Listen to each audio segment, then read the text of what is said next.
ଭାରସାମ୍ୟ ହରାଇ ପୋଖରୀରେ ପଶିଗଲା କାର, ଜଣେ ମୃତ ଆଉ ଜଣେ ଗୁରୁତର। ଗଞ୍ଜାମ ଜିଲ୍ଲା ଧରାକୋଟ ବ୍ଲକ ବାହାରପୁରରେ ଗ୍ରାମ ନିକଟରେ ଥିବା ଏକ ପୋଖରୀ ଭିତରକୁ ପଶିଗଲା କାର। ଭାରସାମ୍ୟ ହରାଇ ପୋଖରୀ ଭିତରେ ପଶିଯିବା ବେଳେ ଜଣକ ମୃତ୍ୟୁ ହୋଇଥିବା ବେଳେ ଆଉ ଜଣେ ଗୁରୁତର ଅବସ୍ଥାରେ ଧରାକୋଟ ମେଡିକାଲରେ ଭର୍ତ୍ତି ହୋଇଥିବା ସୂଚନା ରହିଛି।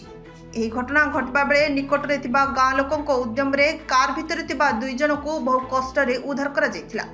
ସେଠାରେ କାର୍ଯ୍ୟରତ ଉଭୟଙ୍କୁ ପ୍ରାଥମିକ ଚିକିତ୍ସା କରିବା ପରେ ଜଣକ ମୃତ ଘୋଷଣା କରାଯାଇଥିଲା। ମୃତ ବ୍ୟକ୍ତି ଜଣକ ହିମାଂଶୁ ପାତ୍ର ବୋଲି ସୂଚନା ମିଳିଥିବା ବେଳେ ଗୁରୁତର ଥିବା ସୁଧାଂଶୁ ସାହୁ ମେଡିକାଲରେ ଚିକିତ୍ସାଧୀନ ପରେ ଅବସ୍ଥା ଗୁରୁତର ହେବାରୁ ବ୍ରହ୍ମପୁର ବଡ଼ ମେଡିକାଲ ସ୍ଥାନାନ୍ତରିତ ହୋଇଛି। ମିଳିଥିବା ସୂଚନା ଅନୁଯାୟୀ କାରଟି ମାଣିକପୁର ଗାଁରୁ ଧରାକୋଟ ଆସୁଥିବା ସମୟରେ ପୋଖରୀ ଭିତରେ ପଶି ଯାଇଥିଲା। ଏହି 2 ଜଣ LIC କର୍ମଚାରୀ ବୋଲି ସୂଚନା ମିଳିଛି। କାରଟି ପୋଖରୀ ଭିତରେ ପଶିଯିବା ପରେ ଗେଟ୍ ଖୋଲି ପାରି ନଥିଲେ। ବହୁ ସମୟ ଧରି ପୋଖରୀ ମଧ୍ୟରେ କାରଟି ବୁଡ଼ି ରହିଥିବାରୁ 2 ଜଣଙ୍କ ମଧ୍ୟରୁ ଜଣକର ମୃତ୍ୟୁ ଥିବା ବେଳେ ଆଉ ଜଣଙ୍କର ଗୁରୁତର ହୋଇଥିଲା। ଧରାକୋଟରୁ ଶକ୍ତି ପ୍ରସାଦ କରଙ୍କ ରିପୋର୍ଟ, ସମ୍ପର୍କ ଟିଭି।